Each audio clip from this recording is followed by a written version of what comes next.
నమస్కారం. అద్భుతమైన జపాన్ దేశంలో ప్రజలు నమ్మే కొన్ని ఆసక్తికరమైన సూపర్స్టిషన్స్ గురించి ఈ రోజు తెలుసుకుందాం. వారి సంస్కృతిలో ఇవి ఎలా భాగమయ్యాయో చూద్దాం.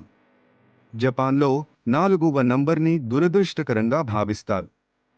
ఎందుకంటే ఆ నంబర్ షి అని ఉచ్చరించబడుతుంది. అది మరణం అనే పదానికి దగ్గరగా ఉంటుంది. అందుకే ఆసుపత్రులలో కొన్ని భవనాలలో 4వ అంతస్తు లేదా గది నంబర్ ఉండదు. అలాగే 9వ నంబర్ని కూడా అశుభంగా చూస్తారు. ఇది కు అని ఉచ్చరించబడుతుంది. ఇది బాధ లేదా కష్టం అనే అర్థాన్నిచ్చే పదానికి దగ్గరగా ఉంటుంది. ఈ అంకెలు వారి దైనందిన జీవితంలో చాలా ప్రభావం చూపుతాయి. రాత్రిపూట గోర్లు కత్తిరించడం వల్ల తల్లిదండ్రులు చనిపోతారని జపాన్లో ఒక ప్రసిద్ధ మూఢనమ్మకం ఉంది. పూర్వకాలంలో రాత్రిపూట సరైన వెలుతురు లేని కారణంగా ప్రమాదాలు జరగకుండా ఉండటానికి ఇది పుట్టి ఉండవచ్చు. భోజనం చేసేటప్పుడు అన్నంలో చాప్స్టిక్లను నిటారుగా గుచ్చకూడదు. ఇది అంత్యక్రియల సమయంలో చేసే ఆచారంగా భావిస్తారు.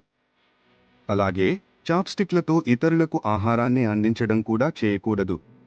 చివరగా ఉదయాన్నే సాలీడును చంపితే అదృష్టం అని నమ్ముతారు. కానీ రాత్రిపూట సాలీడును చంపితే దురదృష్టమని వారి నమ్మకం. ఇది చాలా విచిత్రంగా అనిపించవచ్చు. ఈ సూపర్స్టిషన్స్ జపనీస్ సంస్కృతిలో ఒక భాగంగా మారిపోయాయి. ఇవి వారి రోజువారీ జీవితంలో ఆచార వ్యవహారాలలో కనిపిస్తాయి. జపాన్ సంస్కృతి ఎంత ప్రత్యేకమైనదో ఇది చూపిస్తుంది కదూ. ఇంకెందుకు ఆలస్యం? వీడియో మీకు నచ్చితే లైక్ చేయండి, కామెంట్ చేయండి, సబ్స్క్రైబ్ చేయడం మర్చిపోకండి.